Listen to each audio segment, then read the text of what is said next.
All right. Well, hello, everyone, and welcome to my YouTube edition for my homily for the Christ, the King of the Universe Sunday homily.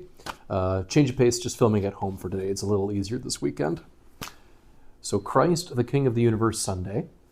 This is always our final Sunday of Ordinary Time, right before we shift into Advent. And that makes sense. It makes sense because the kingliness of Jesus doesn't really fit with the themes of Advent, Christmas time, or Lent. Although I'll admit it could fit well enough into the season of Easter time, but it makes sense. It makes sense that we wrap up ordinary time on this note. Christ, he's not just a priest, he's not just a prophet, but a king. So to start out with, we should reflect a little bit on what it means to be a king, because kings are major figures in Western civilization, even though that era of history is over. Okay, we don't have kings calling the shots anymore, and that's probably for the best. But even so, kings are a major part of our collective history.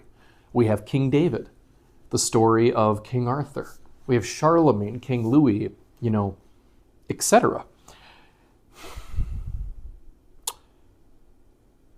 In addition to that, the word is very often used as a compliment. You're king of the hill. Elvis is truly the king. You get the point.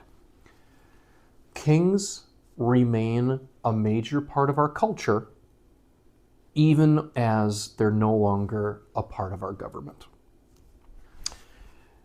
If I had to reference one book for the, if you will, the philosophy of monarchy, that would be Leviathan by Hobbes. Pretty advanced book, to be honest. I would consider that intermediate to advanced philosophy. But the book's got a great cover. The cover totally makes up for it. So it's a hand-drawn picture of a king. And if you look closely, the king is made up of little people. So he's a composite of the little people. And it's a beautiful work of art. It really is. And it's meant to be educational.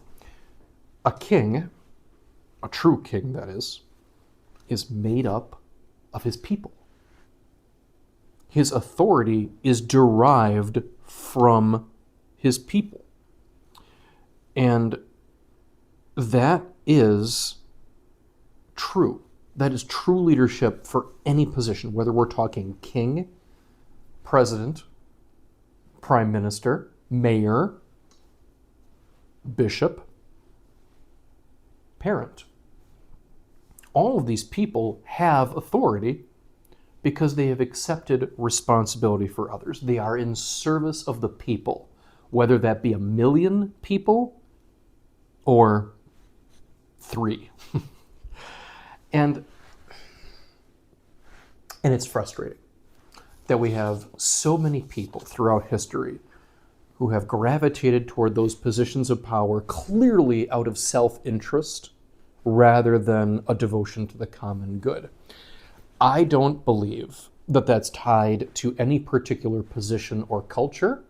There are people through ambition that are attracted to positions of power because of the perks and the benefits, and they fail to fully accept the responsibility that comes with those positions as a package deal.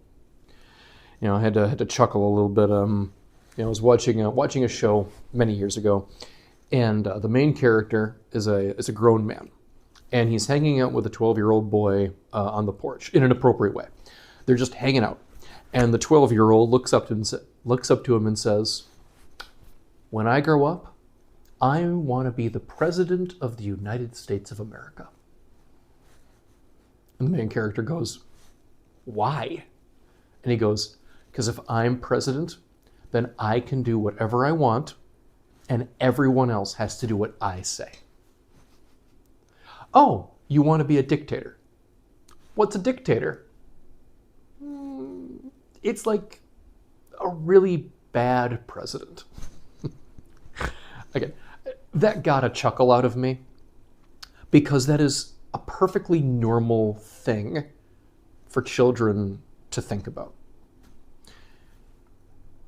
But the flip side of that is we, the adults, the role models, we have an obligation to explain to children that there is more to positions of power than the perks and the responsibilities.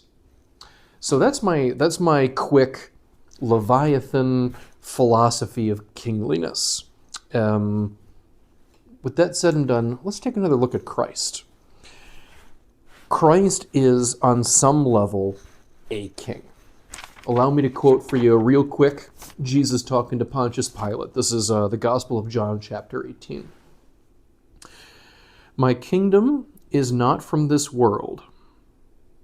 If my kingdom were from this world, my followers would be fighting to keep me from being handed over to the Jews. But as it is, my kingdom is not from here. Pilate responds, so you are a king. You say that I am a king. For this was I born, and for this I came into the world, to testify to the truth. So Christ is a king. He has a kingdom. And he's the kind of king that is in no way threatened by the authority of Pilate or the Romans, nor King Herod.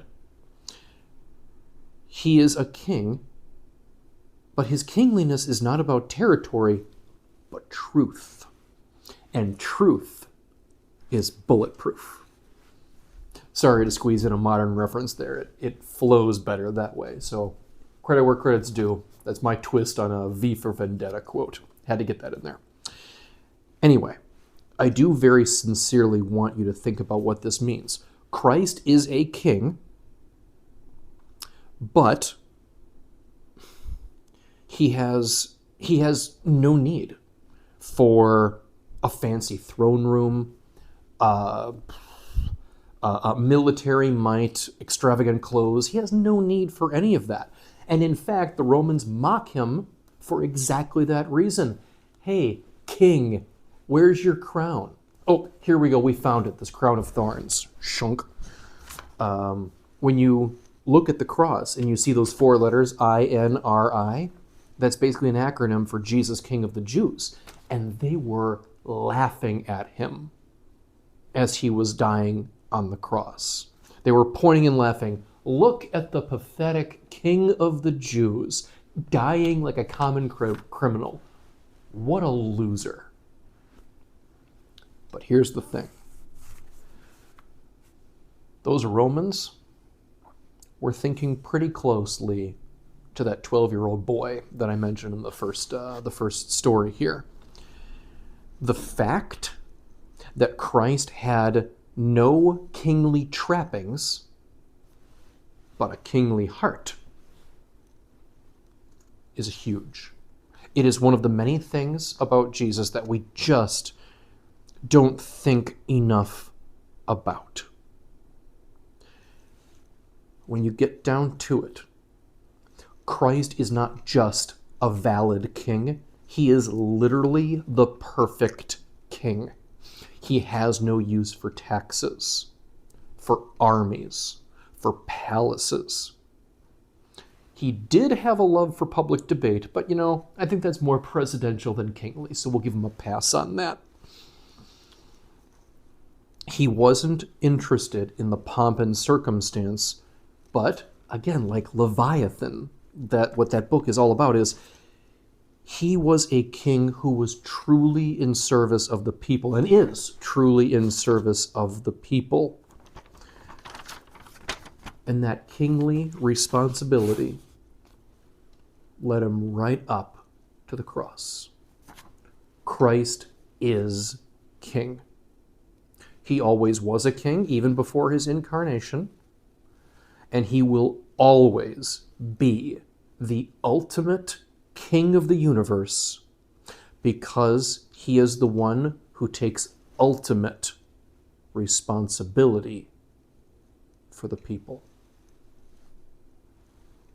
Being a king is not about clothes or a sword or a scepter or a crown. It is being truly of service to the people, taking responsibility for the people. And in that sense of kingliness, there is no greater king than the one who died on the cross for all of us. Happy conclusion of ordinary time to you all, and hail to the King.